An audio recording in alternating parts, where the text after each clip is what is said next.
আসসালামু আলাইকুম ভিউয়ার্স, কেমন আছেন সবাই? আশা করি সকলে ভালো আছেন। তো দলগুলো ডিম নিয়ে বসে আছে আলহামদুলিল্লাহ। আর এ হচ্ছে তিলাপিয়ারটা। এটা হচ্ছে মাদি, আপনার বলতে গেলে ওয়াইল্ড মাদি আর কি, জঙ্গলি মাদি। তো আমার নরটা কিন্তু আবার শিকারি নর, আপনারা জানেন। তো চেষ্টা করতেছি। মাদিটা 16 দিন প্রায় নাকি একা ছিল।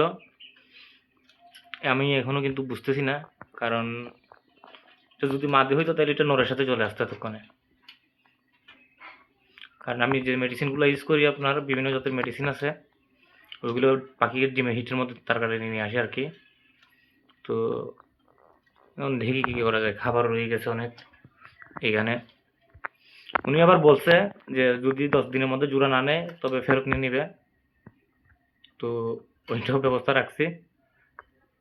তো কারণ ওয়াইল্ড মাদি তো আর বুঝতেই পারতেছেন আপনারা কীরকম হয়। তারপর আমি আপনাদেরকে দেখাবো কিভাবে মানে জঙ্গলি গরুকে শিকার করতে হয় বা শিকারি বানাইতে হয়। আমিও চেষ্টায় আছি। এখন মোটামুটি কম ভয় পাচ্ছে, কারণ এদেরকে মানুষের সামনে যতই রাখবেন ততই ভালো। কিন্তু এখন তো আর রাখতে পারতেছি না, এখানে ডিম নিয়ে বসে আছে। আর মাশাল্লাহ দেখেন বাচ্চাগুলো আলহামদুলিল্লাহ অনেক বড় হয়ে গেছে। এখন এখন আমাকে দেখলে টাকাটাকি করে। তো আর সপ্তাহ 10 দিনের মধ্যেই হয়তোবা এরাও নিজে নিজে খাবার খাওয়া শিখে ফেলবে। তখন অন্য কাছে ওদেরকে শিফট করবো। ওইটা মেল। তো মেলটার জন্য আমি রিং আনছি, অবশ্য এই ফিমেলটার জন্য রিং নিয়ে আসছি, রিং আছে। আর আমার একটা এগ্রো প্রজেক্টের কাজ শুরু করবো কয়েকদিনের মধ্যেই, ইনশাল্লাহ আপনাদেরকে দেখাবো এগ্রো প্রজেক্টের কাজটা।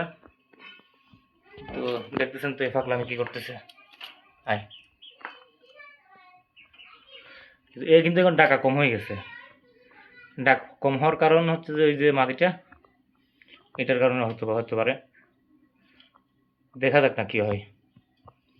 ওরে তো ভালো ভালো খাবার দিচ্ছি। যদি ফিমেল হয়ে থাকে, ওই লোকটা তো 100% ফিমেল বলছে, যদি ফিমেলই হয়ে থাকে তাহলে মনে করেন ইনশাল্লাহ ভালো কিছু একটা রেজাল্ট আসবে। আর গিটের বাড়িতে দেখছি পায়খানা করে তো অবস্থা খারাপ করে ফেলছে। এটা বসার জায়গা পাচ্ছে না, কারণ ও মিলটার পাশে বসে না, এটাই প্রবলেম। যদি মিলটার পাশে বসতো তাইলে বুঝতে পারতাম যে না ঠিক আছে। তো আমি ওকে 10 দিনের জন্য আরও রাখবো এখানে। তো রাখার পর বুঝবো রেজাল্টটা কী হয়। কারণ ওই লোকটা বলছে যে ওই যেগুলো যখন ধরছিল তখন নাকি মাদিটা তো 2টা বাচ্চা ছিল এখানে। উনি 100% মাদি বলতেছে। দেখা যাক কী হয় এখন, মাদি হয় না নর হয়। কারণ আমি যে মেডিসিনটা দিছি, এই মেডিসিনে 7 দিনের মধ্যে ডিম পেড়ে দেওয়ার কথা। এইটা